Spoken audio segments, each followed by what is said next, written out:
Hey guys, it's a Wednesday in December 2024 and I'm in here doing my midweek water bowl switchover. And anyways, the subject of today's video is why you're getting tough sheds or bad sheds in the winter time.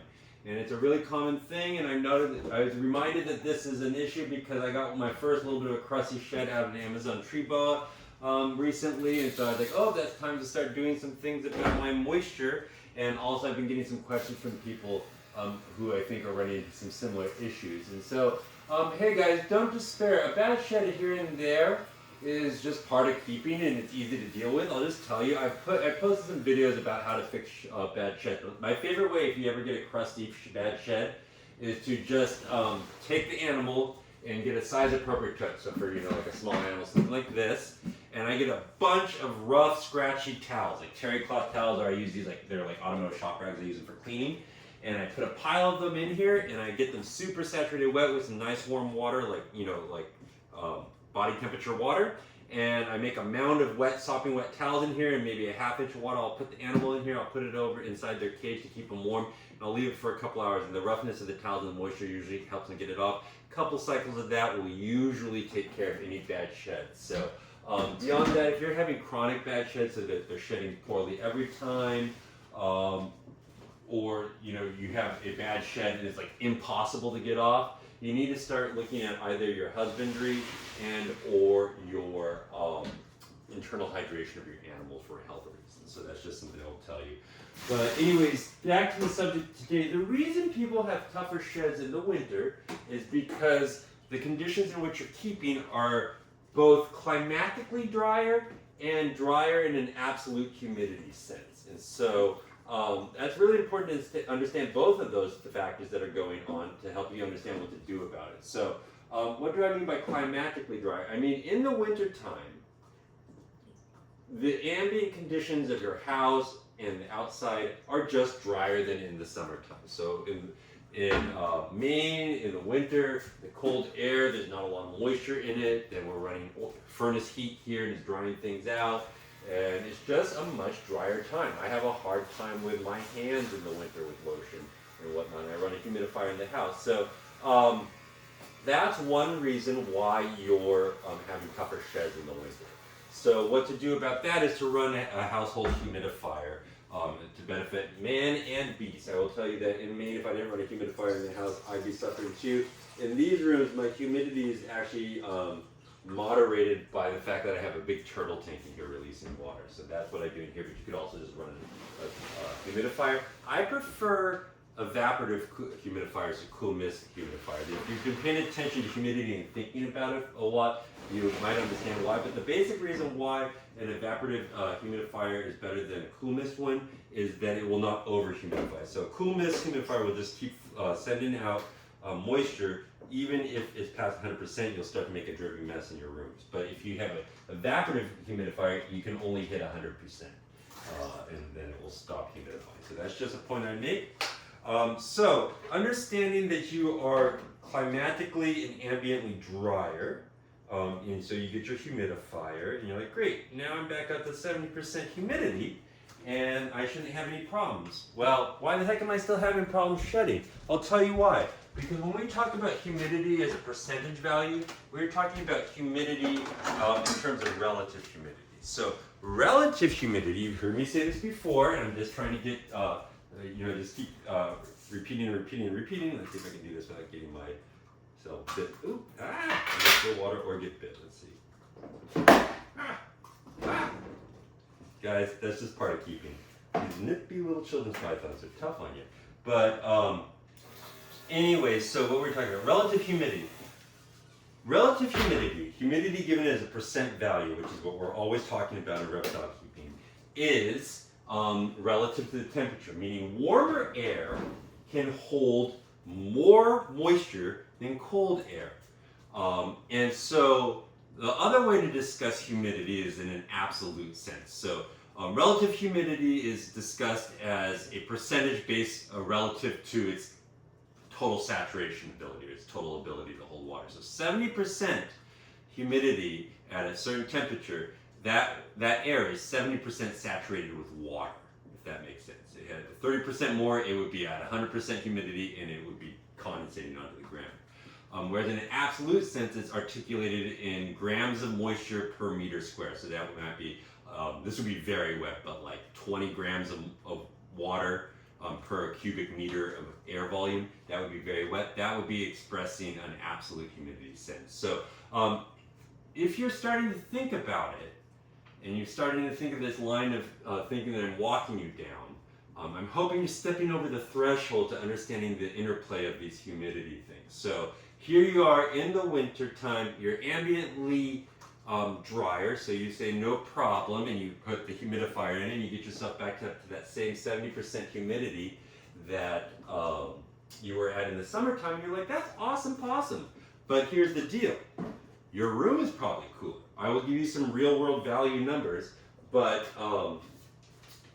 in this room, in the wintertime, this is true value, like look what I'm dressed in. It's about 68 degrees Fahrenheit, and I'm going to discuss at the end of this a caveat I will say about that temperature, but try not to get hit by these little baby children's pythons.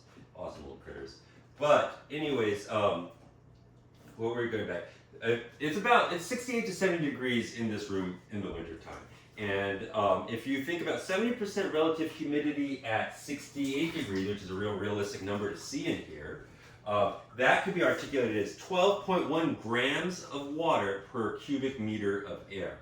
And now take another real realistic summertime temperature in here, which would be 78 degrees, and that could be articulated in an absolute value sense as 16.6 grams of water per meter squared.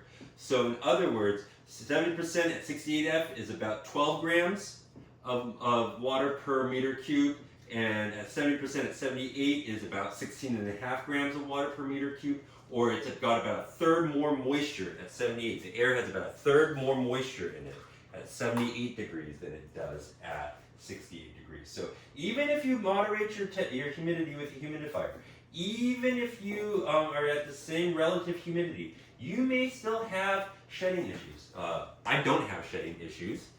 Just to prove to you that I actually figured out a way to manage this. Here's a little children's python. But I produced this. This is one of my holdbacks. But anyways, so you're probably starting to wrap your head around the fact that even if you add moisture back in to combat the climatically drier conditions, you will still run across the issue that your relative humidity is, whoa, this is one thing about the python. They will actually hunt you down. Do you see that? He's going for my finger. What a punk. But even if you humidify to like close to 100%, you're never going to be as wet as you were in the summertime. And this is actually where I think a lot of new keepers start to despair, because they know that it's drier, they know that they need to do something about it, and they're trying to add water and increase that humidity, and all they're ending up with is drippy conditions. That's just something that I think, I have a lot of empathy because I went through that. So I will just tell you that if you're going through that, that's something it's part of the development of being a good keeper. So where does this leave us with what we can do to combat these? If you think about an animal's humidity needs, it's really external moisture needs. So there's internal hydration, and then there's external moisture needs to allow them to shed properly, and also it doesn't attend to internal hydration to a degree because you lose moisture through respiration and things. But if you think about it this way, in terms of attending to good shedding, you can either provide that moisture in solute in the air, which would be humidity, or you can have it in your substrates. So I'm going to show you some of these cages, and I'll show you what I've done. I've modified my substrates so that they are more soil-like. So let's see in here. Here I have a Pearl Island boa. And if you see in here, this has got leaf litter, it's got a mixture of coconut chunks and peat moss and organic soils and things like this.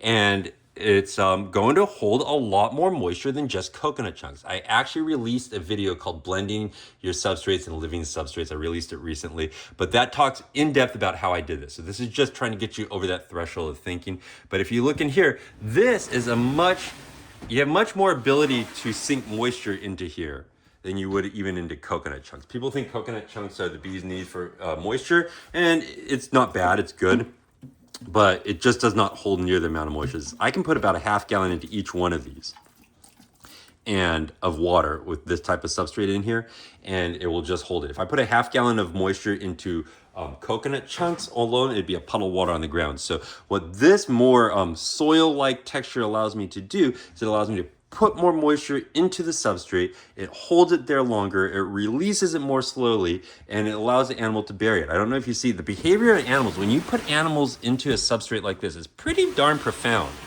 Like, this is my most nervous animal.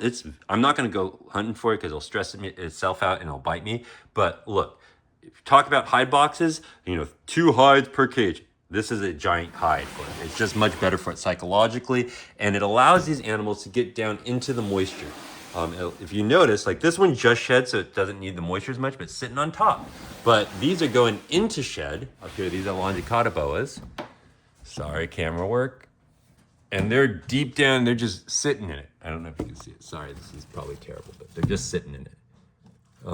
And they might burrow in it, but it allows them to be in direct contact with that moist substrate. So that's the way you combat the fact that you can't put as much water in solute in the air, is by using a substrate that will benefit you by allowing you to hold moisture and release it in a positive way. And just overall, I will tell you that that is not coconut chunk. It's some sort of modified, more soil-like texture. Guys, I'm not a ball python breeder. I shouldn't say I've never bred them, but I'm not a ball python breeder. But if you were a ball python breeder, I don't know about you, but just changes in your snake. This is starting to point in the direction of breeding for a female. That's a little squirrel brain type thing, but I'll tell you the other thing that's going on in my collection right now is the animals are really starting to look like they're developing follicularly.